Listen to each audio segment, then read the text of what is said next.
नमस्कार दोस्तों, स्वागत है आपका महामना एकेडमी के इस लर्निंग प्लेटफॉर्म पर। उम्मीद है आप सब सकुशल होंगे, स्वस्थ होंगे और मस्त होंगे, यानी अपनी पढ़ाई में मस्त होंगे।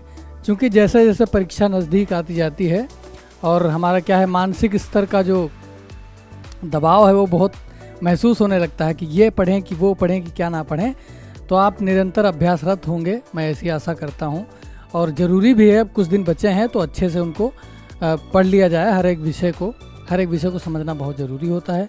तो हम आज लेकर आए हैं विराम चिन्ह, यानी विराम चिन्ह का प्रयोग होता है और उसमें वाक्य शुद्धि बताई जाती है। तो आज हम आपसे साझा करना चाहते हैं, विराम चिन्ह और वाक्य शुद्धि दोनों करना चाहते थे, लेकिन यहाँ पर जब हम विराम चिन्हों की बात कर लेंगे, उसके हर एक पहलू पर चर्चा कर लेंगे, तो हम वाक्य में शुद्धि कर लेंगे, यानी वाक्य की शुद्धि अशुद्धि को हम समझ जाएंगे। तो हमने बहुत सारे व्याकरण की जो बिंदु हैं उन पर मैंने चर्चा कर ली है। आप जाइए प्लेलिस्ट में और सारे वीडियोस देखिए, है ना। उस पर शब्द विलोम है और जो भी पर्यायवाची शब्द हैं कुछ, उस पर मैं एक और सत्र लेकर आऊँगा जिसमें महत्वपूर्ण आपको बताया जाएगा। और अपठित गद्यांश हैं, तो बहुत सारे विषयों पे हमने चर्चा कर ली है। उनको आप देखिए अच्छे से, क्योंकि समझना बहुत ज़रूरी होता है व्याकरण में, है ना। तो विराम चिन्ह का आज चर्चा हम करेंगे। विराम चिन्ह किसे कहते हैं और कहाँ पर किनका प्रयोग होता है। तो हम वक्त को ध्यान में रखते हुए, वक्त को ज़ाया न करते हुए, हम सीधे अपने विषय पर चलते हैं। क्योंकि जैसे जैसे परीक्षा नज़दीक आती जा रही है और आपका दबाव कम नहीं हो रहा है, तो मैं वही सोचा कि इस विषय को भी आपके समक्ष लेकर आऊँ। इसको समझना बहुत ज़रूरी होता है। विराम चिन्ह कहते किसको हैं? विराम चिन्ह दोस्तों उसे कहते हैं कि हम कोई शब्द जब प्रयोग करते हैं तो उसमें कोई ना कोई एक बात, उसको ठहराव चाहिए वाक्य में, या उसको कहने के लिए जो चिन्हों का प्रयोग होता है, जो चिन्ह होते हैं ना, उनका प्रयोग होता है। किस तरीके से कहाँ पर होता है इसको समझना है। वो कहते हैं ना, किसी शायर का शेर है कि कौन सी बात कहाँ कैसे कही जाती है, कौन सी बात कहाँ कैसे कही जाती है, ये सलीका हो तो हर बात सुनी जाती है। तो जो कहने का ढंग है, तरीका है, सलीका है, वो अगर आप अच्छे से उच्चारित करते हैं या अच्छे से उसका प्रयोग करते हैं, तभी सामने वाला समझ पाता है। अन्यथा वो समझ नहीं पाता, कहते हैं क्या बोले, दोबारा बोलिए, है ना। इस तरीके से तो किस तरीके से व्याकरण में कैसे समझना है कि विराम चिन्ह का अर्थ रुकना या ठहरना, अर्थात वाक्य को लिखते अथवा बोलते समय बीच में कहीं थोड़ा बहुत रुकना पड़ता है, जिससे भाषा स्पष्ट, अर्थवान, भावपूर्ण हो जाती है। लिखित भाषा में इस ठहराव को दिखाने के लिए, है ना, लिखित भाषा में, क्योंकि ठहराव, कोई बोलता है आपसे तो उसमें ठहराव होता है, तो बड़ा ठहराव है उसके बातचीत में, है ना, कि वो बहुत अच्छा वक्तव्य कहता है या वो बहुत अच्छा बोलता है। तो क्या होता है, उसमें जो व्याकरणिक जानकारियां हैं या व्याकरणिक जो उसको जानकारी है वो बहुत अच्छे से है, वो किस तरीके से बोलता है ना, तो उस चीज़ को उसमें समझ होती है। क्योंकि व्याकरण में जब लिखित भाषा में इसका प्रयोग होता है तो कुछ विशेष चिन्ह होते हैं, दिखाने के लिए कुछ विशेष प्रकार के चिन्हों का प्रयोग करते हैं, इन्हें ही विराम चिन्ह कहा जाता है ना। लिखने में जिन चिन्हों का प्रयोग किया जाता है, बोलते समय तो प्रयोग करते हैं लेकिन वो दिखते नहीं, वो सिर्फ बोलोगे तभी समझ में आएंगे कि कैसे कहा जा रहा है हमसे, है ना, किस तरीके से कहा जा रहा है। तो इसको हम समझते हैं क्या है विराम चिन्ह। आप समझ लिए किसको कहते हैं, है ना। अब समझिए विराम चिन्ह की परिभाषा क्या है। विराम चिन्ह का अर्थ ठहराव, विश्राम, रुकना, अर्थात वाक्य के लिखते समय विराम चिन्ह को प्रकट करने के लिए लगाए जाने वाले चिन्ह को ही विराम चिन्ह कहते हैं। विराम चिन्ह के उदाहरण देखिए। एक तो सामान्य सूचक क्या है, ये सीधा पूर्ण विराम लगा है, यहाँ पर मोहन पढ़ रहा है। ताजमहल किसने बनवाया, ये प्रश्नवाचक चिन्ह है। और श्याम आया है, मतलब आप आश्चर्यचकित, श्याम आया है, इस तरीके से। तरीका अगर देखिए कैसे इसका प्रयोग कैसे करते हैं, ऐसा कहेंगे श्याम आया है ना। जब कहते हैं हम कि श्याम आया है तो सामान्य शब्द हो गया, यानी सामान्य वाक्य हो गया, इसमें क्या है, पूर्ण विराम अंत में लग जाएगा। जब कहते हैं श्याम आया है ना, कहते हैं श्याम आया है, तो क्या हुआ, आश्चर्यजनक रूप से कह रहे हैं हम, आश्चर्यचकित होकर कह रहे हैं। तो ये क्या हो गया, विस्मयादि बोधक चिन्ह, ऊपर डंडा और नीचे अंडा, इस तरीके से ये क्या होता है, विस्मयादि बोधक चिन्ह इसको कहते हैं। अंग्रेजी में क्या कहते हैं, एक्सक्लेमेशन मार्क कहते हैं इसको। तो आगे समझते हैं क्या है, समझ में आ रहा होगा, बहुत आसान बिंदु है। इसलिए चर्चा कर रहा हूँ क्योंकि ये बहुत ज़रूरी है, महत्वपूर्ण होते हैं। जब आप वाक्य शुद्धि पढ़ेंगे तो जब आपको विराम चिन्ह अगर आते हैं तो वाक्य शुद्धि अशुद्धि में आप बहुत अच्छे से भली भांति से पहचान कर पाएंगे। इसीलिए ये बहुत महत्वपूर्ण हो जाता है ना। इसीलिए इसको अलग से अलग विषय अलग सत्र रखा है इसके लिए, ये बहुत ज़रूरी होता है, इसलिए इसको बताना मैंने अलग समझा ज़रूरी, इसीलिए इसको हम अलग से चर्चा करें। इसके बाद हम वाक्य शुद्धि आपको बताएंगे तो आप बहुत ही आसानी से समझ जाएंगे। विराम चिन्ह का प्रयोग कहाँ होता है? यदि विराम चिन्ह का वाक्य में सही से प्रयोग न किया जाए तो वाक्य अर्थहीन और अस्पष्ट या फिर एक दूसरे के विपरीत हो जाता है। क्या होता है दोस्तों? जब विराम चिन्हों का प्रयोग अगर गलत तरीके से कर दोगे, तुमको मान लो कहीं पे लगाना क्वेश्चन मार्क है, प्रश्नवाचक चिन्ह लगाना है और लगा दिए पूर्ण विराम, तो आपका अर्थ का अनर्थ हो जाएगा। ऐसे लग ही नहीं कि जैसे मान लो आपको किसी प्रश्न करना हो, तो जब प्रश्न करने क्या मोहन आ रहा है, तो आप जब तक अंत में पूर्ण विराम नहीं लगाएंगे या बोलने की शैली आपकी बताएगी कि इसमें कौन सा चिन्ह प्रयोग हुआ है। लिखित में तो आप करते ही करते हैं। तो रोको मत जाने दो, उदाहरण क्या है? रोको मत जाने दो, ये आपका एक प्रयोग है वाक्य। देखिए उदाहरण के लिए रोको मत जाने दो कि आपका साधारण वाक्य है। जब साधारण वाक्य है तो अंत में क्या लग गया? पूर्ण विराम लग गया, जिसको क्या कहते हैं? फुल स्टॉप कहते हैं, है ना। फुल स्टॉप कहते हैं, यानी पूरी तरीके से रुकना, अर्थात पूर्ण विराम, है ना। फिर दूसरा पॉइंट क्या है? दूसरा बिंदु ये है कि रोको और क्या लगा है? कॉमा लगा है। कॉमा अर्थात अर्ध विराम, क्या कहते हैं? अर्ध विराम, है ना, यानी थोड़ा रुकना। इसके बारे में हम चर्चा करेंगे, यहाँ पर आपको समझाने के लिए बता रहा हूँ। रोको मत जाने दो। अब देखिए, अब यहाँ पर न जाने देने की बात हो रही है। क्या कहा है? उसमें कहा है रोको, रोको मत जाने दो, एक साधारण वाक्य हो गया। फिर यहाँ कहता है कि रोको, रोको, फिर ठहराओ है थोड़ा सा, रोको मत जाने दो, है ना, रोको मत जाने दो। तो अब यहाँ पर न जाने की बात हो रही है, अर्थात कहा जा रहा है कि उसको मत जाने दो, है ना। रोको मत जाने दो अर्थात उसको रोकिए, उसको जाने की अनुमति मत दीजिए। फिर कहते हैं अगला क्या है? रोको मत, फिर कहते हैं रोको मत जाने दो, है ना। रोको मत जाने दो अर्थात उसको जाने दिया जाए, उसको जाने दिया जाए, उसको रोका नहीं जाए। इस तरीके से देखिए आप, एक ही वाक्य है लेकिन किस तरीके से सिर्फ विराम चिन्हों के प्रयोग से अर्थ का दूसरा अर्थ हो रहा है, यानी एक अर्थ से कई अर्थ निकल रहे हैं।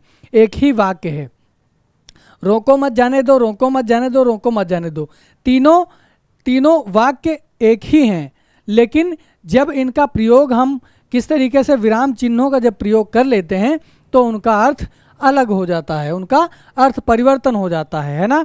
तो हम ये चीज़ समझ चुके हैं, है ना, कि विराम चिन्ह का प्रयोग कितना जरूरी होता है। वाक्य शुद्धि में सिर्फ इसलिए जरूरी है, जब वाक्य शुद्धि पढ़ेंगे और आपको विराम चिन्हों की परिभाषा पता है, उनका प्रयोग पता है, तो वाक्य शुद्धि तो चुटकी में हल कर जाएंगे आप, है ना, चुटकी में हल कर जाएंगे। देखिए विराम चिन्ह के कुछ उदाहरण आपके समक्ष लेके आ रहा हूँ। देखो, हिंदी के सभी 18 प्रकार के भेद होते हैं, यानी 18 प्रकार के विराम चिन्ह होते हैं।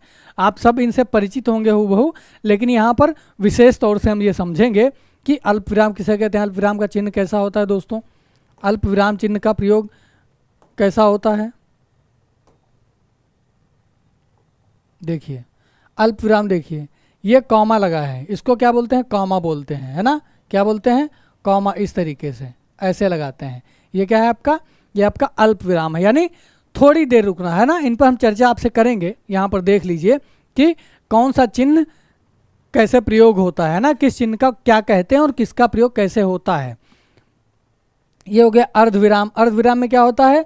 ऊपर बिंदु होता है और फिर क्या होता है? नीचे कॉमा लगा होता है। ये क्या होता है? ये अर्धविराम होता है। वो होता है अल्प विराम और वो होता है अल्प माने थोड़ा, है ना, अल्प माने थोड़ा, और अर्ध माने क्या होता है? आधा होता है। आप शब्द से परिचित होंगे तो आपको कोई दिक्कत नहीं होगी। अल्प माने क्या होता है? थोड़ा सा, यानी बहुत हल्का सा। और अर्ध क्या होता है? अर्ध माने आधा। पूर्ण विराम और अर्धविराम तो दोनों एक दूसरे के विपरीत हैं। फिर रहता है पूर्ण विराम। पूर्ण विराम में क्या होता है? ये सीधा एक ऐसे ऐसे अंत में लगा होता है, सीधा एक ऐसे चिन्ह। ये क्या हो गया आपका? ये आपका पूर्ण विराम हो गया, पूर्ण विराम हो गया, है ना। ये क्या हो गया आपका? पूर्ण विराम हो गया। इसमें स्पष्ट दिख नहीं रहा तो इधर लिख रहे हैं हम। ये क्या हो गया आपका अर्धविराम हो गया। और पूर्ण विराम क्या हो गया, जैसे ये अर्धविराम है तो इसको मान लो ऐसे लिखा है कोई चीज़ और इसको ऐसे जोड़ दिए, है ना, ऐसे जब जोड़ देंगे तो क्या हो जाएगा, वो पूर्ण विराम हो जाएगा। तो पूर्ण विराम मतलब क्या होता है, जहाँ पर पूरी बात खत्म हो जाती है। एक ही वाक्य में कोई बात जब पूरी कह दी जाती है या सामने वाला व्यक्ति पूरी बात आपसे कर देता है तो समझिए बात उसकी पूरी हो गई। पूरी होने के लिए उसके हाव भाव पढ़ते हैं हम ना, जैसे कोई सामने वाला कहता है बात, जब कोई वक्तव्य दे रहा होता है तो अंत में हम समझते हैं कि वाक्य पूरा हो गया या वाक्य बात पूरी हो गई है, तो क्या लगाते हैं, पूर्ण विराम लगा देते हैं। अब पूर्ण विराम लगा देगा यानी अर्थात वो चुप हो जाएगा, बंद हो जाएगा बोलने, यानी वो अपनी पूरी बात कर लेगा। पूर्ण विराम हो गया। फिर कहते हैं उपविराम। उपविराम क्या होता है दोस्तों, उपविराम 2 बिंदु होते हैं इस तरीके से। उपविराम में 2 बिंदु होते हैं, है ना, क्या होते हैं, 2 बिंदु होते हैं। विस्मयादि बोधक चिन्ह जिसे कहते हैं एक्सक्लेमेशन मार्क, है ना, ये विस्मयादि बोधक चिन्ह कैसा होता है, इसको याद करने के लिए ऊपर डंडा और नीचे अंडा रख देंगे, है ना, ऊपर डंडा और नीचे अंडा। ये सिर्फ याद करने के लिए आपको बता रहा हूँ, कुछ हंसी मजाक माध्यम से, है ना, समझने के लिए। ऊपर डंडा और नीचे अंडा होता है। फिर होता है प्रश्नवाचक चिन्ह। क्या होता है, प्रश्नवाचक चिन्ह इस तरीके से लगता है, आप हूबहू परिचित होंगे इससे। कोष्ठक चिन्ह क्या होता है, कोष्ठक चिन्ह का प्रयोग ऐसे करते हैं, कोई बात कहनी होती है तो इस तरीके से हम कहते हैं, बीच में कोई बात कही गई होती है ना, तो कोष्ठक होता है, उसको कोष्ठक कहते हैं। योजक चिन्ह क्या होता है, योजक चिन्ह माने, योजक माने जोड़ने का काम जो करता है, अर्थात जो बात जोड़ता है। जैसे हम कोई कॉपी में शब्द लिख रहे होते हैं, कभी कभी ऐसा होता है कि लिखते हैं ना, तो अंत में जब जैसे लिख रहे हैं पेज के जैसे ही दाहिनी तरफ पहुंचते हैं लिखते लिखते, तो लगता है कि अब जो है पूरा शब्द नहीं हो पा रहा है। तो जब शब्द पूरा नहीं होता कभी कभी हम बहुत उसी में ऐड कर देते हैं, जगह हो या ना हो। जबकि जब इसका प्रयोग क्यों किया गया, योजक चिन्ह का प्रयोग इसीलिए किया गया, अगर वाक्य आपका पूरा नहीं या शब्द आपका पूरा उधर नहीं हो रहा है उस पेज में, तो आप योजक चिन्ह लगा करके अगले क्रम में दूसरा वर्ण रख सकते हैं, है ना, अगले क्रम में, यानी अगली लाइन में आप जो है अगली पंक्ति में ऐसे लगाएंगे योजक चिन्ह और वहाँ पर अपना दूसरा वर्ण लिख सकते हैं, या दूसरा शब्द अगर कोई 2 हों आपस में तो उनको एक में लिखने के लिए हम योजक चिन्ह का प्रयोग करते हैं। और अधिकतर शब्द का जो वर्ण होते हैं उनमें योजक कर लेते हैं। जैसे हम एक पंक्ति लिख रहे हैं, अगर कोई शब्द पूरा नहीं हुआ तो हम कभी कभी घिचपिचा देते हैं, एक तरीके से उस वहीं एडजस्ट कर देते हैं, उसको उसी में ही लिख देते हैं, जबकि ऐसा नहीं करना चाहिए। उसका उपाय यही है कि योजक चिन्ह का प्रयोग करिए अगली पंक्ति में और उस वर्ण को वहाँ पर लिख दीजिए। तो आप ऐसा करते होंगे, अक्सर ऐसा करते होंगे। तो योजक चिन्ह इसीलिए होता है कि आपका वर्ण पूरा नहीं है या शब्द पूरा नहीं है, तो योजक चिन्ह के माध्यम से हम जोड़ लेते हैं। तो योजक चिन्ह का ये इस तरीके से होता है, ऐसे, है ना। अवतरण चिन्ह या उद्धरण चिन्ह, यानी उदाहरण स्वरूप जो हम प्रयोग करते हैं, कोई हमको बात कहनी होती, किसी का कोटेशन होता है, किसी का कथन होता है ना, तो क्या करते हैं हम, ऐसे ऊपर कामा ऊपर लगाते हैं और ये क्या होता है, बीच में कोई बात कही हुई होती है ना, तो इनका प्रयोग उद्धरण चिन्ह इसको कहते हैं ना। या कोई उदाहरण प्रस्तुत करते हैं तो वहाँ पर इसका प्रयोग करते हैं। अगला देखते हैं, अगला क्या है, लाघव चिन्ह। लाघव चिन्ह दोस्तों क्या होता है, या संक्षेप सूचक चिन्ह क्या होता है दोस्तों, ये बिंदु रखा है कि जीरो क्यों यहाँ पर लगा हुआ है ना, आप सोच रहे हैं कि ये जीरो लिखा हुआ है, जबकि ऐसा नहीं है। हम कभी लिखते हैं ना कि उत्तर प्रदेश ऐसे, तो इस तरीके से प्रयोग करते हैं ऐसे। या हमको कोई संक्षेप में लिखना होता है, कहता क्या, लाघव, लाघव माने छोटा, है ना, लाघव माने संक्षेप में कहने की बात जो कही जा रही है, लघु रूप में उसको बताया जा रहा है। लाघव माने लघु रूप में, है ना, लघु रूप में। उत्तर प्रदेश होता क्या है, उत्तर प्रदेश होता है, उत्तर प्रदेश होता है ना, ऐसे। और हम इस फॉर्म में लिख देते हैं, इस रूप में लिख देते हैं, है ना। ये आपका क्या होगा, कोष्ठक हो गया, कोष्ठक में बंद कर देते हैं उसको, है ना, तो ये कोष्ठक चिन्ह हो गया। और ये जो इनके वर्ण के आगे लगे हुए हैं वो क्या है, आपके संक्षेप सूचक विराम चिन्ह है ना, संक्षेप सूचक चिन्ह है, संक्षेप सूचक चिन्ह, है ना। तो क्या होता है, उसको लाघव चिन्ह भी कहते हैं और संक्षेप सूचक चिन्ह भी कहते हैं। फिर क्या है, विवरण चिन्ह या आदेश चिन्ह। क्या होता है, ये एक ऐसे डंडा आगे होता है और इस तरीके से, यानी जब कोई हम विवरण दे रहे होते हैं, अधिकतर जब विस्तृत स्तरीय प्रश्न लिखते हैं या निबंधात्मक प्रश्न लिखते हैं तो उसमें जो है इस चिन्ह का प्रयोग अधिक होता है। जब हमको कोई विवरण देना होता है, मान लो यही आपको विवरण हम दे रहे हैं तो यहाँ पर लिखते हैं विराम चिन्ह का नाम, जैसे यहाँ पर लिख दें हम विराम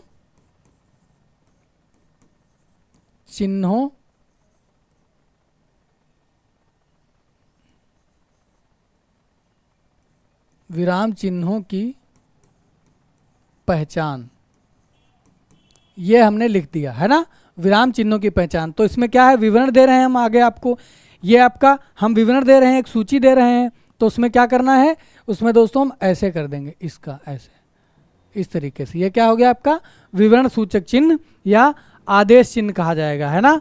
तो ये क्या है आपका विवरण सूचक या आदेश चिन्ह कहा जाएगा, या अगर कुछ कोई बात कहनी होगी तो क्या हो गया आपका विवरण चिन्ह या आदेश चिन्ह, है ना। रेखांकन चिन्ह क्या होता है दोस्तों, रेखांकन चिन्ह क्या होता है, ऐसे इस तरीके से रेखांकन चिन्ह ये हो गया आपका, है ना, ये हो गया आपका रेखांकन चिन्ह, है ना, ये रेखांकन चिन्ह हो गया। फिर लोप चिन्ह या पदलोप चिन्ह किसे कहते हैं, आप सब इससे परिचित होंगे, बस आप ये नहीं जानते हैं कि उसको ये भी कहा जाता है। जब हमसे पूछता था, जब छोटी क्लासेस में थे, है ना, अभी पूछता है प्रश्न में कि बताइए कि यहाँ पर रिक्त स्थान की पूर्ति करिए, है ना, क्या कहते थे, रिक्त स्थान की पूर्ति करिए, इस तरीके से प्रश्न आता था।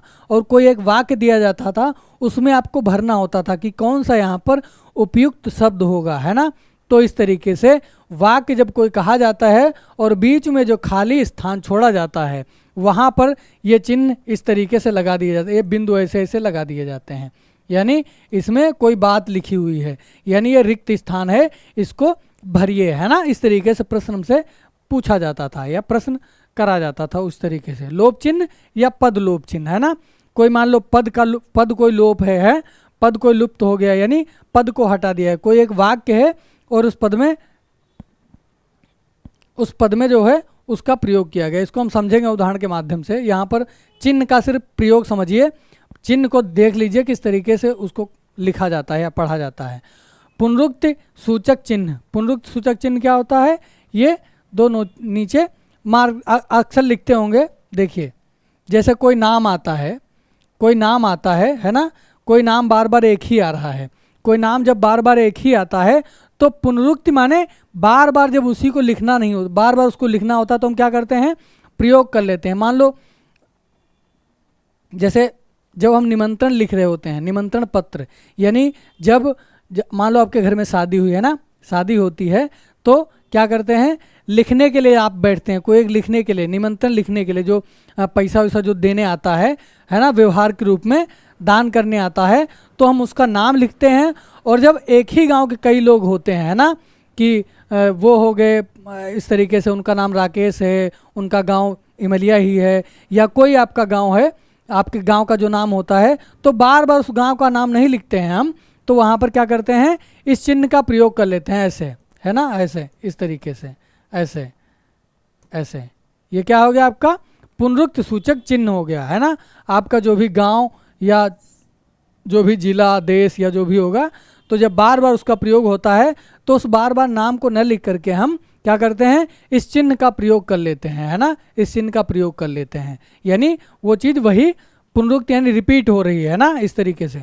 विस्मरण सूचक चिन्ह, विस्मरण सूचक या त्रुटि पूरक चिन्ह या हंस पद भी इसको कहते हैं, क्या कहते हैं, विस्मरण चिन्ह या त्रुटि पूरक चिन्ह या हंस पद कहते हैं। कैसा होता है, जैसे मान लो कोई हम लिखने में अक्सर गलतियां करते हैं, तो लिखने में यदि बीच में कोई बात हमसे छूट जाती है और उसमें जगह नहीं बचती है, देखो व्याकरण में हर उपाय बताया गया है, यानी व्याकरणिक नियम को समझने के लिए हर प्रकार का उपाय बताया गया है कि आप त्रुटि अगर आपसे हो जाती है, कोई वाक्य लिखने में कोई गलती हो जाती है, तो आपको क्या करना है दोस्तों, वाक्य में जगह नहीं बचती। मान लो हम लिखे तो जाहिर सी बात हम एक लय में लिख रहे हैं, हम बिल्कुल एकदम मग्न होकर के परीक्षा हाल में बैठे हुए हैं और बराबर पेन हमारा चल रहा है ना, हमको ध्यान ही नहीं रहा कि यार ये बात तो बहुत महत्वपूर्ण थी और छूट गई हमसे, तो क्या करते हैं दोस्तों, वहाँ पर इस चिन्ह का प्रयोग कर लेते हैं, इस तरीके से प्रयोग करके और ऊपर वो बात लिख देते हैं,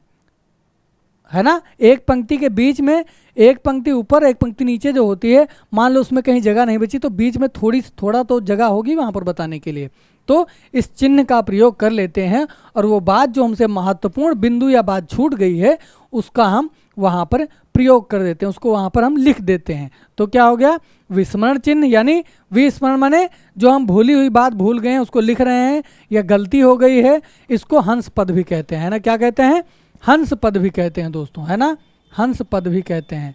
हंस पद क्यों होता है दोस्तों, क्योंकि हंस के पैर कुछ इस तरीके से होते हैं, इसलिए इसको हंस पद कहते हैं। किसको कहते हैं, जो विस्मरण सूचक चिन्ह होता है। यानी जब हम इन चीज़ों को पकड़ लेंगे, पढ़ लेंगे, अच्छे से जान लेंगे, तो आपकी वाक्य शुद्धि आसानी से सरल और सहज हो जाएगी। अवग्रह क्या होता है, अवग्रह या दीर्घ उच्चारण चिन्ह क्या होता है, अवग्रह एस का प्रयोग समझ लो इस तरीके से, एस का, इसको अवग्रह बोलते हैं। यानी लंबी जब बात हमको कहनी होती है तो इस चीज़ का, इस चिन्ह का प्रयोग कर लेते हैं। अक्सर जब हम ओम का उच्चारण करते हैं ना, ओम का उच्चारण, या क्या बोलते हैं, संगीतकार लोग आलाप लगाते हैं ना, आलाप खींचते हैं इस तरीके से, तो वहाँ पर इस चिन्ह का अधिकतर जो लिरिक्स आप पढ़ते होंगे गाने की, तो उसमें इसका प्रयोग होता है अधिकतर, है ना। अवग्रह या दीर्घ उच्चारण चिन्ह, यानी संगीतकार लोग अक्सर इसको गाने में या जो भी भजन कीर्तन होता है उसमें इसका प्रयोग किया जाता है ना। तो ये अवग्रह चिन्ह होता है। क्या होता है, अवग्रह चिन्ह, है ना, दीर्घ उच्चारण चिन्ह या अवग्रह चिन्ह, है ना। तुल्यता सूचक चिन्ह, तुल्यता सूचक मतलब बराबर, है ना, तुलना करना एक दूसरे की, है ना, तुलना करना, यानी कि इधर लिखा 2 बराबर 2, है ना, 2 बराबर 2 इस तरीके से, तो ये बराबर का चिन्ह होगा। बराबर मतलब तुल्यता, तुल्यता, है ना, तुल्यता मतलब तुलना, दोनों बराबर हैं, दोनों बराबर हैं। कैसे बराबर हैं भाई, ये 2 अंकों में हो गया, ये 2 शब्दों में हो गया, है ना, है ना। ये जैसे 4 है, इधर 4 बराबर 4 ऐसे लिख दिए, है ना, 4 बराबर 4, या इधर ऐसे भी लिख देते हैं 2 गुणे 2 बराबर क्या लिखते हैं, 2 गुणे 2, है ना। तो 2 दूनी 4 होता है और 4 इधर शब्दों में लिखा है, तो इस तरीके से दोनों और बराबर बात लिखी हुई है, यानी 4 इधर भी हैं और 4 इधर भी हैं। तो क्या होता है, तुलना, तुलना वाला चिन्ह हम इस तरीके से प्रयोग करते हैं, बराबर का चिन्ह लगाते हैं। एक होता है निर्देशक चिन्ह, अर्थात जब कोई निर्देश देते हैं, यहाँ पर ये ऐसे है दोस्तों, अलग अलग है, ऐसे लंबा, यानी ये जो रेखांकन चिन्ह है उससे थोड़ा लंबा होता है ना, उससे थोड़ा लंबा होता है, यानी कोई बात हमसे स्पष्ट रूप से कही जा रही है, निर्देश हमको दिया जा रहा है ना। जब हमको निर्देश दिया जाता है तो निर्देश वाला चिन्ह जो रेखांकन चिन्ह होता है उसे थोड़ा लंबा बनाते हैं, है ना, उसे थोड़ा सा दीर्घ कर लेते हैं, बड़ा कर लेते हैं, तो क्या हो जाता है, वो निर्देश वाला चिन्ह हो जाएगा, है ना। आप समझ गए होंगे। अब देखिए क्या होता है, अब यहाँ पर समझिए अल्पविराम क्या होता है, इसको विस्तृत रूप से समझते हैं। जहाँ थोड़ी सी देर रुकना पड़े, क्या होता है, अल्पविराम माने इसको कॉमा कहते हैं। क्या कहते हैं इंग्लिश में, कॉमा कहते हैं। जहाँ थोड़ी सी देर रुकना पड़े वहाँ अल्पविराम चिन्ह का प्रयोग किया जाता है, अर्थात एक से अधिक वस्तुओं को दर्शाने के लिए अल्पविराम चिन्ह का प्रयोग कर लिया जाता है ना। जैसे राम, सीता, लक्ष्मण, है ना, और हनुमान, ये सभी भगवान के रूप में पूजे जाते हैं। ये एक उदाहरण आपके समक्ष रख दिया गया है, अब आप समझ गए होंगे, है ना। जब कई सारे नाम होते हैं या कई सारी चीज़ों का प्रयोग करना होता है तो हम इस चिन्ह का प्रयोग करते हैं अल्पविराम का। थोड़ी थोड़ी देर रुकना है, ऐसे नहीं करना राम, सीता, लक्ष्मण, हनुमान, ऐसे नहीं करना है ना। राम, सीता, लक्ष्मण और हनुमान ये सभी भगवान के रूप में पूजे जाते हैं, इस तरीके से वाक्य को कहना है। मैंने जब कभी हम लोग पढ़ते थे ना तो कहते थे ठहर के पढ़ो, है ना। ठहर के पढ़ने का मतलब यही था, जो व्याकरणिक बिंदु हैं या व्याकरणिक जो नियम हैं उनके हिसाब से हमको चलना होता है। कहाँ पर कौन सा ठहराव है उसको हमको कहना नहीं है कि यहाँ पर कॉमा लगा है ना। अक्सर जब इमला बोला जाता था या इमला लिखते थे हम लोग तो क्या करते थे, तो मास्टर साहब बोलते थे और हम लोग क्या करते थे, सुनते थे बहुत अच्छे से, कहते थे अच्छे से सुनो और लिखो, है ना। तो जब आप अच्छे से सुनेंगे तभी अच्छे से उनका प्रयोग कर पाएंगे, क्योंकि बोलते वक्त इनका प्रयोग नहीं किया जाता है। और अधिकतर जब हम लोग शुरुआती दौर में होते हैं तो उसमें बता दिया जाता है कि अब इसका प्रयोग कीजिए। यदि आप जब 2 3 4 क्लास में होंगे, कक्षा में होंगे, तो क्या करते होंगे, जब मास्टर साहब इमला बोल रहे होते हैं या आपके टीचर से इमला बोलते हैं तो क्या करते हैं दोस्तों, वो बताते हुए चलते हैं कि आप कॉमा का प्रयोग करिए, आप पूर्ण विराम है, प्रश्नवाचक चिन्ह है, योजक चिन्ह लगाइए, वो बताते हुए चलते हैं। लेकिन जब आप 7वीं 8वीं कक्षा में प्रवेश कर जाते हैं तो वहाँ पर आपको पूछना, आप पूछते नहीं हैं, आप वो बोलते चले जाते हैं, आप लिखते चले जाते हैं और उन चिन्हों का प्रयोग करते हुए चले जाते हैं। तो क्या है दोस्तों, जैसे उदाहरण यही समझिए, इसीलिए इसका अल्प विराम कहते हैं। कैसे कहते हैं कि बहुत कम रुकना पड़ता है, तो आप समझ जाते हैं कहाँ पर हमको ठहरना है, कहाँ पर किस चिन्ह का प्रयोग करना है। तो जैसे यहाँ पर एक वाक्य और लिखा है, मैंने भारत में पहाड़, झरने, नदी, खेत, इमारत आदि चीज़ें देखी थी, है ना, आज चीज़ें देखी थी। तो क्या है, पहाड़ अलग है, झरना अलग है, नदी अलग है, खेत अलग है ना। तो इनको अलग अलग दर्शाने के लिए, ठहराव के रूप में पढ़ने के लिए इस कॉमा का प्रयोग कर लिया गया, यानी अल्प विराम का प्रयोग कर लिया गया। अल्प विराम को अंग्रेजी में कॉमा कहते हैं, आप सब इससे परिचित होंगे। अगला बिंदु क्या है, अर्धविराम है। जहां अल्प विराम की अपेक्षा कुछ अधिक देर तक रुकना पड़े वहां पर अर्धविराम चिन्ह का प्रयोग करते हैं। जैसे सूर्यास्त हो गया, है ना, सूर्यास्त हो गया, ये क्या है दोस्तों, इसको सेमी कॉलन कहते हैं। क्या कहते हैं, सेमी कॉलन इंग्लिश में कहते हैं, ना, क्या कहते हैं, सेमी कॉलन। तो ऊपर एक ये बिंदु होता है और ये नीचे कॉमा ऐसे लगा होता है। तो इसका प्रयोग क्या होता है, जब अल्प विराम से अधिक देर लगती है। अल्प विराम में थोड़ा रुकना होता है और अर्ध विराम में थोड़ा अधिक रुकना होता है ना, थोड़ा अधिक रुकना होता है। तो यहाँ पर एक उदाहरण दिया गया है, सूर्यास्त हो गया है। क्या हो गया है, सूर्यास्त हो गया है ना। तो एक यहाँ पर क्या हुआ, थोड़ा विराम लेना है हमको, बहुत क्या, आधी देर रुकनी है, थोड़ी देर रुकनी है, अल्प से कुछ अधिक रुकना है ना, अल्प विराम से थोड़ा अधिक समय लेना है। तो सूर्यास्त हो गया, थोड़ा ठहरे, लालिमा का स्थान कालिमा ने ले लिया, है ना, लालिमा का स्थान कालिमा ने ले लिया, अर्थात सूर्य हो गया है तो ऐसा प्रतीत हो रहा है कि लालिमा का जो स्थान है वो कालिमा ने ले लिया है। तो ये क्या हो गया आपका, सेमीकोलन अर्थात अर्धविराम चिन्ह का प्रयोग हो गया। सूर्योदय हो गया, सूर्योदय हो गया, चिड़िया चहकने लगी और कमल खिल गए। तो यहाँ पर क्या है दोस्तों, यहाँ जो ये वाक्य है ये आपका क्या है, ये यहाँ पर अर्धविराम के रूप में इसको कहा जा रहा है, यानी इसके बाद हमको और बात कहनी है। तो क्या हो गया दोस्तों, ये सेमीकोलन या अर्धविराम चिन्ह का प्रयोग हो गया। अर्धविराम को अंग्रेजी में क्या कहते हैं, सेमीकोलन कहते हैं। क्या कहते हैं, सेमीकोलन कहते हैं। अगला बिंदु पूर्ण विराम है। जहाँ वाक्य खत्म हो जाता है तब वाक्य के अंत में पूर्ण विराम लगा दिया जाता है। इसको इंग्लिश में फुल स्टॉप कहते हैं। इससे आप बहुत ज़्यादा परिचित होंगे, हालांकि परिचित तो आप सबसे हैं, है ना, परिचित तो आप सबसे हैं, बस समझिए।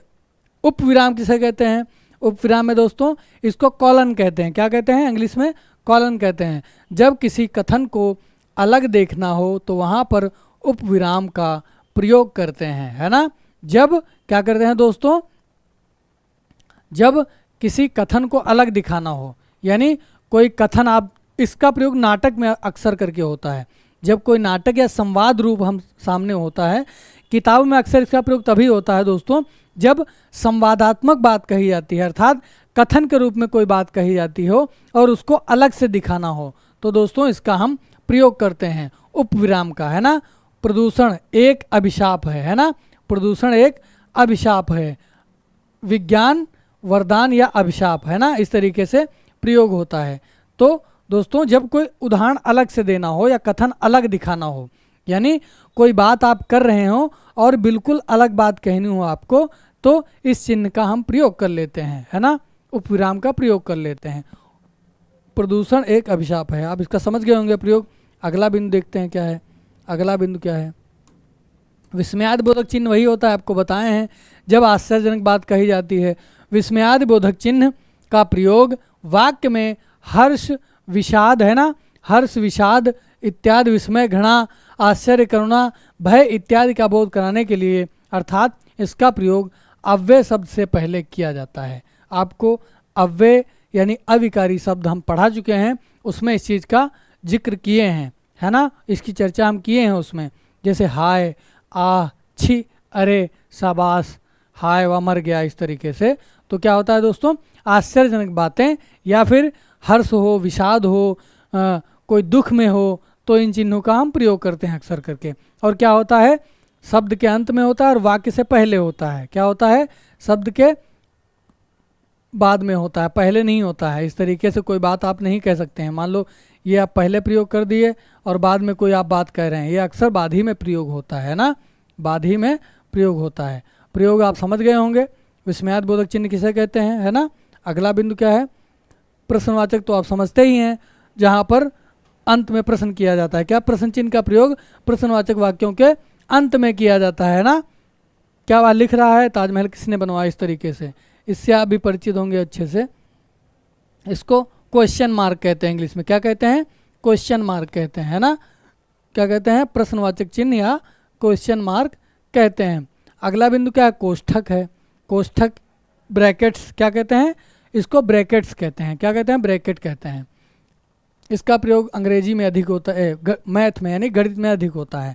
कोष्ठक चिन्ह का प्रयोग अर्थ और अधिक स्पष्ट के लिए शब्द अथवा वाक्यांश को कोष्ठक के अंदर लिखकर किया जाता है। क्या होता है, कोष्ठक चिन्ह का प्रयोग अर्थ और अधिक स्पष्ट करने के लिए, यानी कोई बात आप लिख रहे हैं, निबंधात्मक प्रश्न लिख रहे हैं और कोई बात कोटेशन कोई या कोई कथन आ जाता है, तो वहाँ पर इसका हम प्रयोग अलग से कर देते हैं दिखाने के लिए, है ना। विश्वामित्र क्रोध में कांपते हुए ठहर जा, इस तरीके से बोले। क्या बोले, ठहर जा, है ना। तो विश्वामित्र की जो स्थिति है वो बताई गई है ना। विश्वामित्र की जो स्थिति है वो इनका प्रयोग कर, जैसे मान लो कोई बात लिखी गई वाक्य में है और उसकी स्थिति नहीं पता चल रही है कि वो किस मन से कह रहा है, तो उसकी मन स्थिति को दर्शाने के लिए, है ना, इस चीज़ का प्रयोग कर लेते हैं। वो किस मन से हैं, कौन सी बात कैसे कह रहे हैं, है ना। विश्वामित्र क्रोध में कांपते हुए, तो ये वाक्य का प्रयोग कर लिया गया और इसको कोष्ठक में बंद कर दिया गया, यानी उनकी जो मन स्थिति है उसको बताया जा रहा है यहाँ पर। ठहर जा, है ना, ठहर जा। धर्मराज, धर्मराज को और क्या कहते हैं, युधिष्ठिर कहते हैं। यानी जब किसी का उपनाम होता है या उनका नाम प्रयोग होता है तो क्या कहते हैं, उसका हम कोष्ठक चिन्ह में प्रयोग कर देते हैं। या कोई बात, मान लो कोई अर्थ लिखा हो, शब्द में कोई अर्थ आ रहा हो,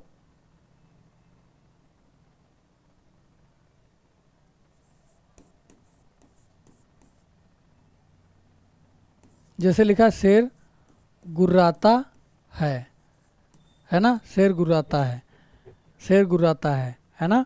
तो इस तरीके से अगर इसको अर्थ बताना हो और अच्छे से, तो इसका जब प्रयोग करेंगे तो यहाँ पर कॉमा लगाकर वो बात इसकी लिख देंगे, है ना। एक तरीके से अगर पर्यायवाची शब्द भी कोई आ रहा हो, अक्सर होता है जब कोई जटिल शब्द आ जाता है, उसका अर्थ हमारी समझ में नहीं आता है या उसका कोई अर्थ और कहा जा रहा है। मान लो प्रयोग वाक्य में हुआ कोई शब्द और उसका अर्थ वो कहने का कुछ और है भाव, तो वहाँ पर ये ब्रैकेट्स बना के, अर्थात ये कोष्ठक लगा करके वो बात वहाँ पर लिख दी जाती है। तो धर्मराज युधिष्ठिर सत्य और धर्म के संरक्षक थे। कोष्ठक चिन्ह को अंग्रेजी में ब्रैकेट कहते हैं, है ना। आप समझ गए होंगे। अब समझते हैं योजक चिन्ह क्या होता है। योजक चिन्ह का प्रयोग समस्त पदों के मध्य में किया जाता है ना।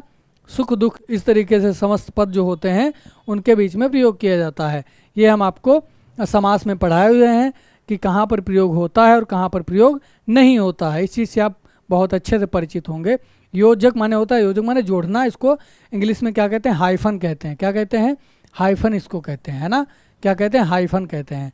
तो पदों को जोड़ने के लिए या कोई बात हम बताए हैं, आपको बता चुके हैं, अभी इसका जिक्र किए थे योजक चिन्ह में। कोई बात हम लिख रहे होते हैं, जैसे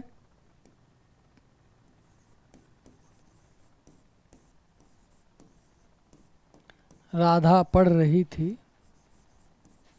मान लो यहाँ पर राधा पढ़ रही थी, ये एक वाक्य हो गया। यहाँ पर ये लाइन है ना, इसके इधर हमको जाना नहीं है। और वह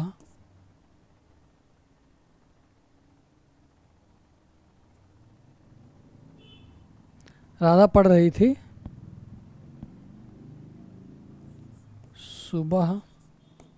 सुबह उठी और अब जैसे कोई बात यहाँ पर नहीं हो रही है और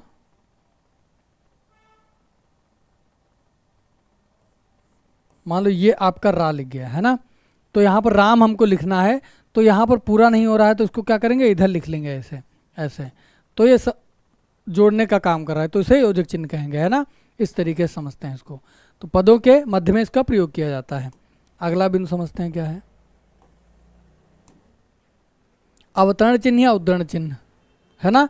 किसी की कही हुई बात को उसी तरह प्रकट करने के लिए अवतरण चिन्ह का प्रयोग कर लेते हैं। क्या कर लेते हैं, अवतरण चिन्ह का, यानी जब उद्धरण कोई देना होता है हमको, तो दोस्तों क्या कर लेते हैं, उदाहरण के लिए देखिए समझिए, तुलसीदास ने सत्य कहा है, क्या कहा है, सत्य कहा है, क्या कहा है। अब जो बात वो कही गई है उसको क्या करेंगे दोस्तों, हम उद्धरण के रूप में उद्धरण दे रहे हैं। क्या कहते हैं, पराधीन सपने हो सुख नाही, है ना। यानी पराधीन, दूसरे के अधीन रह के सपने में भी सुख नहीं मिल सकता है आपको। यदि आप दूसरे के अधीन हैं, यदि आप स्वतंत्र हैं, सुख आपको तभी मिल सकता है ना। तो पराधीन सपने हो सुख नाही, है ना। तुलसीदास ने सत्य कहा है। अब यहाँ पर क्या लग गया, ये आपका अल्प विराम है, यहाँ पर अल्प विराम लिया और फिर पूरा वाक्य कहा है। जो आपका वाक्य कहा गया उससे पहले क्या लगा गया है, अल्प विराम कहा गया है। तो आप सीधे जानेंगे, जब क्या बोलते हैं अवतरण या उद्धरण देना होगा तो उससे पहले कॉमा लगता है ना, उससे पहले कॉमा लगता है। या फिर ऐसे निर्देशात्मक या कोई निर्देश दिया जा रहा है तो यहाँ पर इसका प्रयोग ऐसे भी हो सकता था, इस तरीके से इस चिन्ह का प्रयोग किया जाता। निर्देश दिया गया होता, मान लो ये बात आपकी निर्देश में लिखी होती कोई, तो यहाँ पर कॉमा न लग करके एक इस तरीके से चिन्ह प्रयोग हो जाता है ना। अक्सर कम देखते हैं। जयशंकर प्रसाद ने कहा है, क्या कहा, देखो उन्होंने कहा है, कोई बात कही है, तो जीवन विश्व की संपत्ति है ना, जीवन विश्व की संपत्ति है ना। तो यहाँ पर एक निर्देश दिया, एक वाक्य कही है, बात कही है, तो जयशंकर प्रसाद ने कहा है, तो आगे क्या लग गया, आगे डैश लग गया, अर्थात आगे बात जो निर्देश दिया जा रहा है वो बताया गया है या कोई आदेश दिया गया है, बताई गई बात है। राम ने कहा, अब यहाँ पर क्या कहा है, तो सत्य बोलना सबसे बड़ा धर्म है ना। तो ये क्या हो गया, अवतरण या उद्धरण चिन्ह हो गया, उसका प्रयोग कर लिया गया है। रामधारी सिंह दिनकर, तो ये देखिए यहाँ पर प्रयोग हो गया है, दिनकर यानी रामधारी सिंह दिनकर, उनको दिनकर भी कहते हैं, रामधारी दिनकर, ये उनका उपनाम था, है ना, श्रेष्ठ कवि हैं। अंग्रेजी में इसे क्या कहते हैं, इन्वर्टेड कामा कहते हैं। क्या कहते हैं, इन्वर्टेड कामा कहते हैं। लाघव चिन्ह क्या होता है, किसी बड़े प्रसिद्ध शब्द को संक्षेप में लिखने के लिए उस शब्द का पहला अक्षर उसके आगे शून्य लगा देते हैं, या शून्य शब्द ही लाघव चिन्ह कहलाता है। इसका प्रयोग हम अभी बताए थे आपको, है ना। देखिए डॉक्टर हो गया, पंडित हो गया, इंजीनियर हो गया, उत्तर प्रदेश हो गया, ये देखिए लिखा है उत्तर प्रदेश। इसको क्या कहते हैं, एब्रीवेशन, क्या कहते हैं, एब्रीवेशन साइन कहते हैं। क्या कहते हैं, एब्रीवेशन साइन कहते हैं, यानी संक्षेप सूचक या लाघव चिन्ह कहते हैं, है ना। अगला क्या है, विवरण चिन्ह या आदेशात्मक चिन्ह। विवरण चिन्ह प्रयोग इस तरीके से प्रयोग वाक्यांश के विषयों में कुछ सूचक निर्देश आदि देने के लिए किया जाता है। यानी कोई सूचना आपको देनी होती है ना, कि निम्नलिखित विशेषताएं हैं, है ना।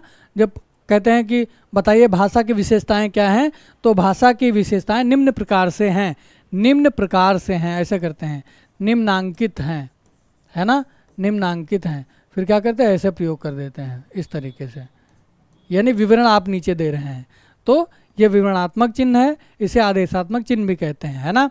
संज्ञा के 3 भेद होते हैं, तो ये प्रयोग कर लिया गया। वचन के 2 भेद होते हैं, इस तरीके से प्रयोग किया जाता है। इसको साइन ऑफ फॉलोइंग कहते हैं। क्या कहते हैं, साइन ऑफ फॉलोइंग, है ना, साइन ऑफ फॉलोइंग।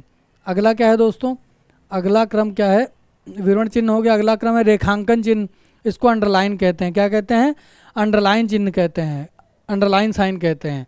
किसी भी वाक्य में महत्वपूर्ण शब्द पद वाक्य को रेखांकित करने के लिए रेखांकन चिन्ह का प्रयोग किया जाता है। क्या किया जाता है, रेखांकन चिन्ह का प्रयोग किया जाता है। किस तरीके से करते हैं, मान लो कोई चीज़ हमको अच्छे से दर्शानी हो, है ना। हरियाणा और उत्तर प्रदेश को यमुना नदी, यमुना नदी इस तरीके से, है ना, यमुना नदी। तो जब कोई पढ़ेगा एक्स कोई बात कही गई है, यानी क्या करती है, यमुना नदी पृथक करती है, पृथक, ये पृथक यहाँ पर ऐसे लिखा जाएगा, है ना। तो क्या हरियाणा और उत्तर प्रदेश को यमुना नदी, है ना, यमुना नदी, ये अंडरलाइन कर दी, यहाँ पर क्या कर दिए, रेखांकन कर दिए, उसको दर्शाने के लिए अलग से, है ना। तो दर्शाने के लिए इसका हम अक्सर पेन का प्रयोग काले नीले का कर लेते हैं, कलर में कर लेते हैं, लेकिन अगर आप नीले कलम से लिख रहे हैं तो उसको ऐसे रेखांकन चिन्ह कर देंगे ताकि जो पढ़ने वाला है, परीक्षक है, वो समझ जाएगा कि ये बात अलग से बताई गई है, उसको पढ़ लेगा, देख लेगा। गोदान उपन्यास प्रेमचंद द्वारा लिखित सर्वश्रेष्ठ कृति है ना। तो यहाँ पर क्या करेंगे, गोदान उपन्यास है, इसको ऐसे कर लेंगे, रेखांकित कर लेंगे, तो क्या हो जाएगा, अलग दिख जाएगा, इसको अंडरलाइन कहते हैं, है ना दोस्तों। कृष्ण ने बरगद के पेड़ के नीचे उपदेश दिया, क्या दिया था, उपदेश। तो उपदेश को अगर अलग से दिखाना है तो उसके लिए क्या करेंगे, हम रेखांकन चिन्ह का प्रयोग कर देंगे, ताकि वाक्य में महत्वपूर्ण चीज़ क्या है, वाक्य में महत्वपूर्ण चीज़ क्या है उसको दर्शाने के लिए हम रेखांकन चिन्ह का प्रयोग करते हैं, है ना, रेखांकन चिन्ह का प्रयोग करते हैं। या हम अक्सर कलम का प्रयोग अलग कर देते हैं, नीले में लिख रहे हैं तो उसको काले से कर देते हैं, है ना। लोप चिन्ह पदलोप चिन्ह, है ना, लोप चिन्ह पदलोप चिन्ह क्या कहते हैं, mark of omission, mark of omission. जब वाक्य या अनुच्छेद में कुछ अंश छोड़कर लिखना हो तो लोप चिन्ह का प्रयोग करते हैं, है ना, लोप चिन्ह का प्रयोग। वही रिक्त स्थान की पूर्ति करो। राम ने मोहन को गाली दी, आगे कुछ कहा है तो डांट डांट करके लगा दिया गया। मैं सामान उठा दूंगा, है ना, पर के आगे कोई वाक्य है, यानी बात डांट डांट में कह दी गई है ना। मैं घर अवश्य जाऊँ चलूँगा पर तुम्हारे साथ, है ना, चलूँगा, और फिर बीच में क्या है, रिक्त स्थान छोड़ दिया गया, अर्थात लोप पद है, पद का लोप कर दिया जाता है, तो वहाँ पर क्या करते हैं, डॉट डॉट का यानी चिन्ह का प्रयोग इस तरीके से कर देते हैं, ऐसे ऐसे ऐसे ऐसे करके।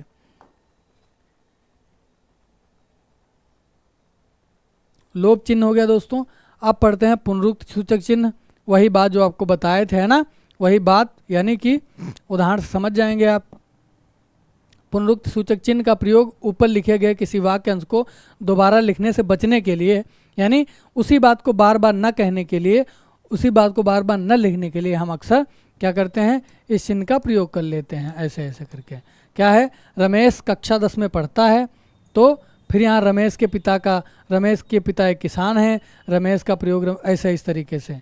तो यहाँ पर जो रमेश का 2 बार नाम आया है उससे बचने के लिए हम क्या कर लिए, डैश का प्रयोग कर लिए, यानी रिपीट पॉइंट सिंबल, है ना, रिपीट पॉइंटर सिंबल, यानी कि पुनरुक्त सूचक चिन्ह, यानी कि जब कोई बात दोबारा कही जाती है, बार बार लिखने से बचा जाता है, तो वहाँ पर इस चिन्ह का प्रयोग कर लेते हैं, है ना। अगला क्या है दोस्तों, अवग्रह चिन्ह। ये विस्मरण चिन्ह देख लीजिए, वही त्रुटिपूरक है, इसको हम बता दिए हैं आपको, है ना, अच्छे से वहीं पर ही बता दिए थे। मान लो कोई गलती हो गई, यहाँ पर राम मथुरा जाएगा, मान लो कोई वाक्य आपका पूरा हो गया और गलती से आप भूल गए हैं, तो इस चिन्ह का प्रयोग करके आप बात ऊपर लिख सकते हैं, या फिर अंत में भी लिख सकते हैं।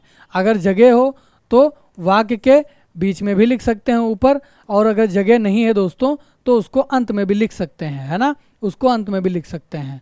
तो ये क्या हो गया आपका, हंसपद चिन्ह कहते हैं इसको, या विस्मरण सूचक चिन्ह, या त्रुटिपूरक चिन्ह कहते हैं। श्याम में रहते थे, अब श्याम में रहते थे, आप बात पूरी लिख दिए लेकिन कहाँ रहता था पता नहीं चल रहा है, तो यहाँ पर श्याम ऐसे प्रयोग कर देंगे, तो अंत में उसको लिख सकते हैं। राम बहुत लड़का है, बहुत सीधा लड़का है, तो बहुत सीधा ऐसे योजक चिन्ह का, इसका योजक नहीं त्रुटिपूरक यानी हंसपद का ऐसे प्रयोग कर लेंगे, और अंत में वो जो शब्द आपका छूटा हुआ है उसको लिख देंगे, है ना।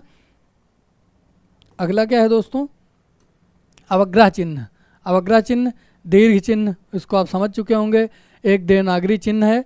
क्या है दोस्तों, ये देवनागरी चिन्ह है। अवग्रह चिन्ह क्या है दोस्तों, ये बहुत महत्वपूर्ण बिंदु है, देवनागरी चिन्ह है। इसका प्रयोग संधि के कारण विलुप्त हुए आ के लिए किया जाता है, संधि में इसका प्रयोग किए थे हम, परंतु आधुनिक भारतीय भाषाओं में अवग्रह चिन्ह का प्रयोग अति दीर्घ स्वर या दीर्घ स्वर उच्चारण के लिए पुकारने के लिए किया जाता है।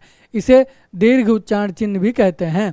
जब किसी वाक्य या शब्द में किसी विशेष शब्द के उच्चारण में अन्य शब्दों की अपेक्षा अधिक समय लगता है तो वहाँ पर दीर्घ उच्चारण चिन्ह अधिकतर प्रयोग किया जाता है संगीत वंगीत में, यानी जब आप गाना लय ताल सुर सीखते हैं उसमें प्रयोग किया जाता है। तुल्य सूचक चिन्ह वही जो इक्वल चिन्ह कहते हैं, इक्वल साइन है ना, इक्वल साइन कहते हैं, जहाँ पर बराबर चीज़ें लिखी हुई हों। जैसे मान लो क्या है दोस्तों, 9 लिखा है यहाँ पर, है ना, तो 9 बराबर 9, 7 2 9 और 5 4 9, यानी ये जो बातें हैं ये बिल्कुल क्या है दोस्तों, सब बातें एक ही हैं। ये चारों बातें एक हैं, लेकिन बराबर का चिन्ह जब प्रयोग करें अर्थात तुलना जब हो रही है तो वहाँ पर इसका क्या करते हैं, इक्वल साइन यानी तुल्य सूचक चिन्ह, तुल्यता सूचक चिन्ह, यानी बराबर हैं दोनों चीज़ें, है ना, बराबर चीज़ें हैं। तो ये क्या हो गया दोस्तों, ये आपका तुल्यता सूचक चिन्ह हो गया। 10 रुपये, है ना, 10 रुपये बराबर 2 रोटी, यानी 10 रुपये में 2 रोटियां मिलती हैं, इस तरीके से। यानी जो 2 रोटियों की कीमत है वो 10 रुपये है, यानी 10 रुपये में 2 रोटियां हैं, तो बराबर तुलना करी जा रही है ना, बराबर तुलना करी जा रही है। अब देखिए कुछ और महत्वपूर्ण चीज़ है। निर्देश चिन्ह किसे कहते हैं, इसको डैश साइन कहते हैं। क्या कहते हैं, डैश साइन का प्रयोग विषय विवाद संबंधी प्रत्येक शीर्षक के आगे उदाहरण के पश्चात कथोपकथन के नाम के आगे किया जाता है। इसको रेखा चिन्ह के नाम से भी जाना जाता है। क्या कहते हैं, रेखा चिन्ह कहते हैं, निर्देशक चिन्ह या डैश साइन। जैसे अध्यापक तुम जा सकते हो, है ना, अध्यापक तुम जा सकते हो। जैसे क्रिकेट, हॉकी, शतरंज इत्यादि, है ना, निर्देश कोई दिया जा रहा है तो वहाँ पर इसका प्रयोग करेंगे। जबकि योजक चिन्ह हाइफन का प्रयोग 2 शब्दों को जोड़ने के लिए या समस्त पद के लिए किया जाता है। समस्त पद से तात्पर्य 2 शब्दों के मध्य किसी शब्द का लोप हो जाने पर जो शब्द बनता है उसे समस्त पद कहते हैं। समस्त पद से तात्पर्य समास से होता है, परंतु जहाँ प्रायः द्वंद्व समास होता है वहाँ योजक चिन्ह का प्रयोग होता है।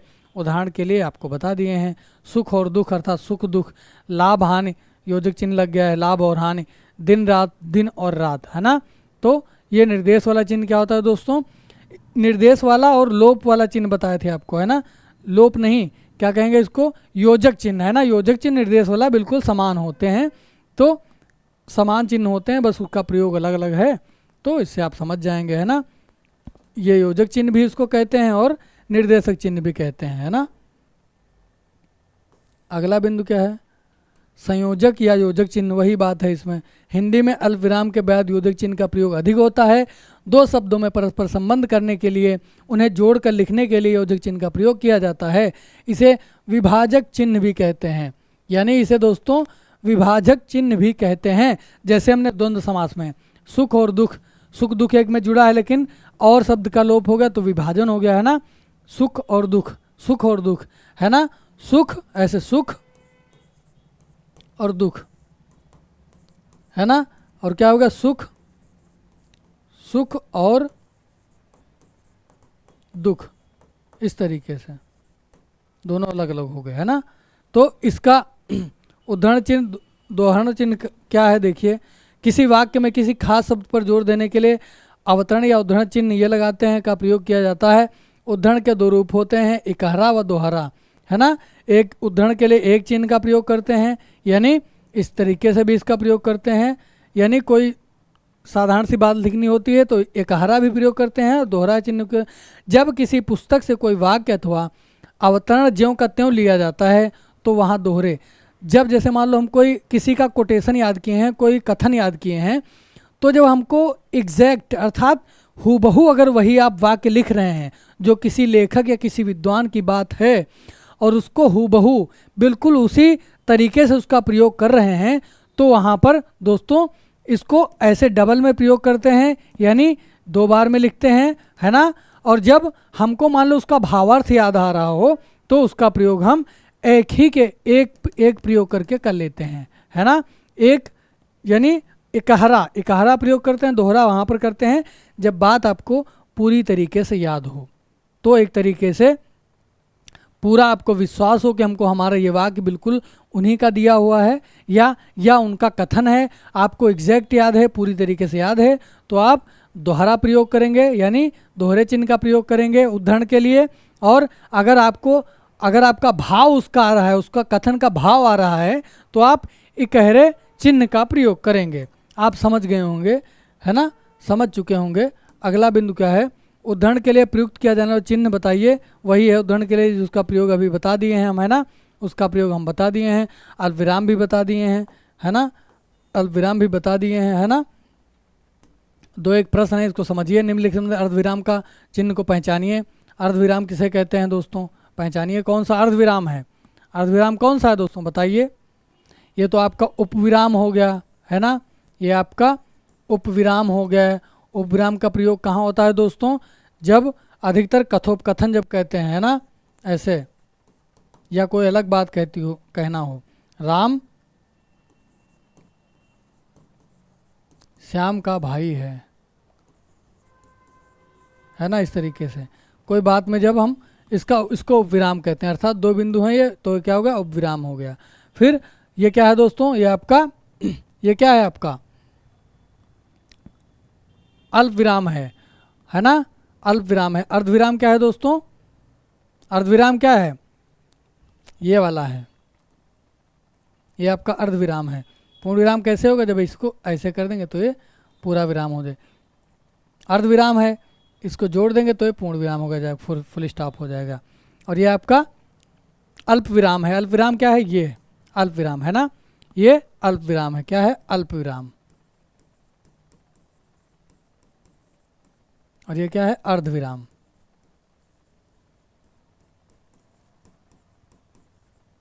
और ये क्या है? विस्मयादि बोधक चिन्ह।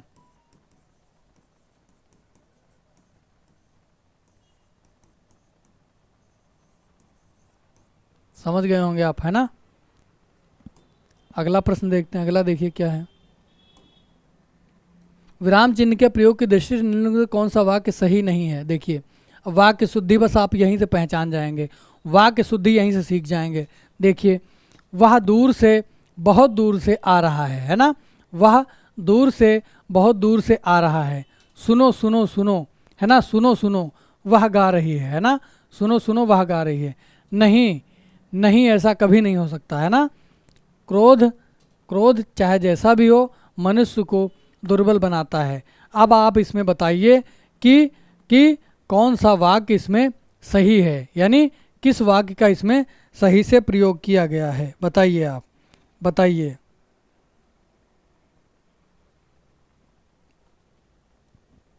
बताइए फटाक से।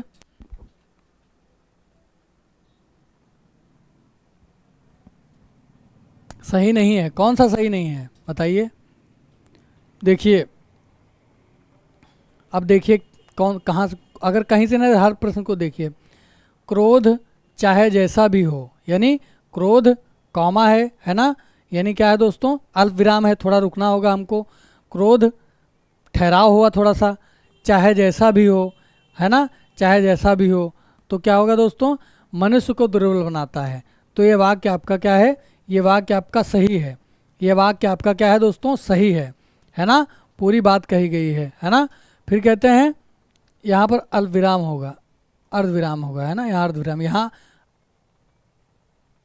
अल्प विराम है, यहाँ अर्धविराम है ना। नहीं नहीं नहीं, ऐसा कभी नहीं हो सकता, है ना। नहीं नहीं, ऐसा कभी नहीं हो सकता।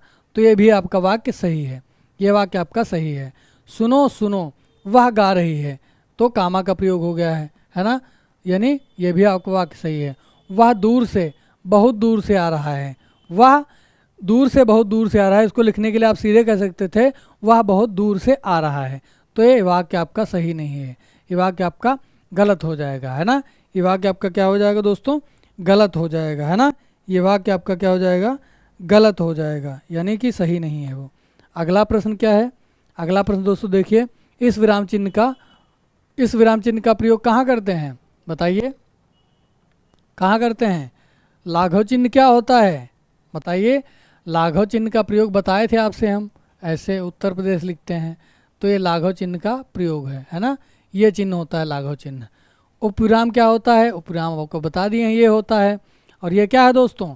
ये लोप चिन्ह है। क्या है दोस्तों? लोप चिन्ह है, यानी बीच में कोई बात कही गई है, यानी बीच में बात कही जाए। लोप माने विलोप होना, है ना। वो शब्द यहाँ पर है नहीं या पद है नहीं, उसको लिखना है हमको यहाँ पर। तो क्या हो गया दोस्तों? ये आपका लोप चिन्ह हो गया। और ये योजक चिन्ह क्या होता है? योजक चिन्ह इस तरीके से होता है ना। अगला प्रश्न देखते हैं। अगला प्रश्न क्या कह रहा है? अनुशासन वाक्य नहीं है, भीतरी नियंत्रण है, रिक्त स्थान पर विराम चिन्ह का प्रयोग, यानी कौन सा चिन्ह प्रयोग होगा? बताइए। अनुशासन बाह्य नहीं, भीतरी नियंत्रण है। बताइए फटाक से, बताइए आप लोग, बताइए। अगर पढ़ के आए हैं तो बताइए फटाक से।